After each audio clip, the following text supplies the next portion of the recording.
Most people know Steve Jobs as the crazy Mac guy or the iProduct guy, but most of them don't know why he was so obsessed with creating new products, why he was such a great leader, and, most importantly, how he changed the world forever.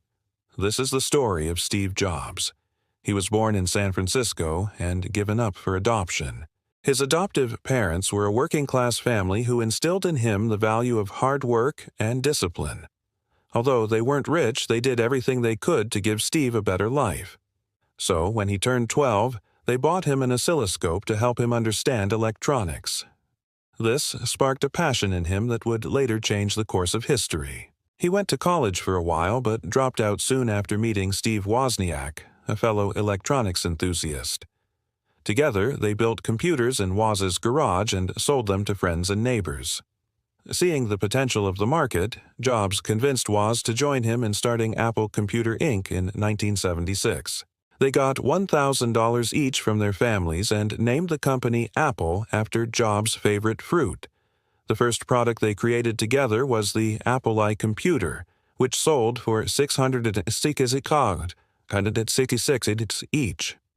It wasn't long before they had their first hit with the Apple Macintosh, a user-friendly computer that came in different colors and was used in schools and businesses. By the end of the 1970s, Apple was one of the fastest-growing companies in the U.S., and Jobs became one of the youngest millionaires in the country at age 25. But Jobs didn't just want to sell computers. He wanted to create something revolutionary. He hired a team of designers and engineers to help him develop the Macintosh, one of the earliest personal computers with a graphical user interface, a mouse, and a built-in screen. Jobs was so sure of the Macintosh's potential that he bet the company on its success. Unfortunately, the Macintosh was a commercial failure due to its high price tag and lack of third-party software. This caused Apple to lose its market share and profitability.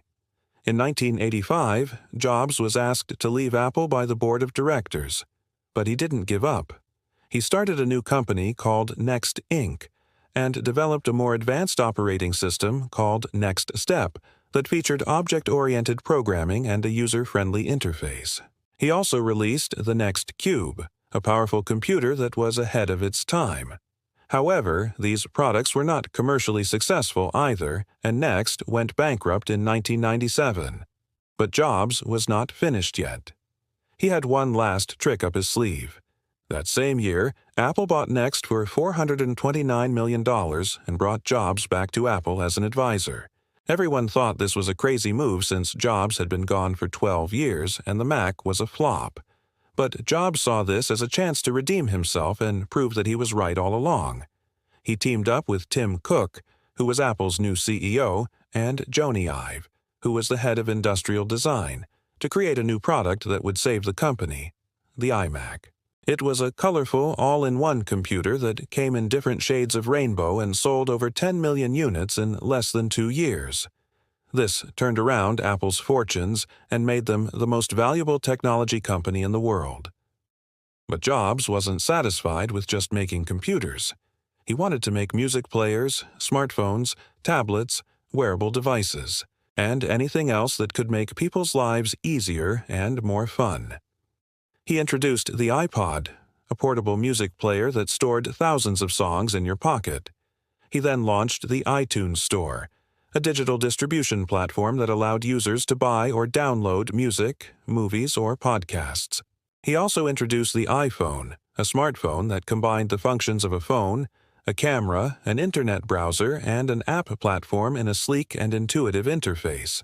And he followed it up with the iPad, a tablet computer that bridged the gap between a laptop and a smartphone. Under Jobs' leadership, Apple became the most valuable brand in the world, surpassing even Coca-Cola and Microsoft. He was known for his perfectionism and attention to detail. He would often spend hours agonizing over minor things like the color of a button or the placement of an icon. He had a unique way of inspiring and motivating his employees. He would set them impossible deadlines and challenge them to push beyond their limits. He would also ask them provocative questions that forced them to think differently and come up with innovative solutions.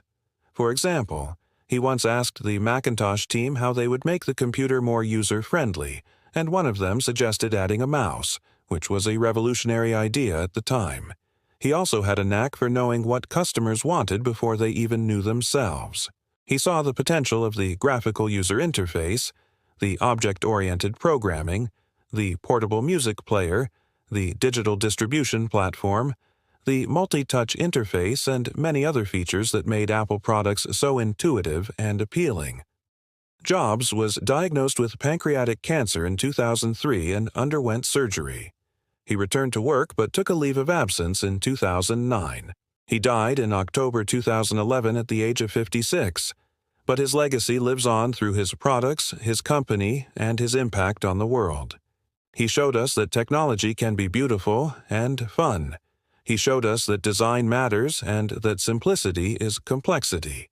He showed us that creativity can solve problems and that innovation can change the world. He showed us that we can be more than what we are told we can be. We can be whatever we want to be. Thank you for watching this video. If you enjoyed it, please leave a like and subscribe. See you in the next one.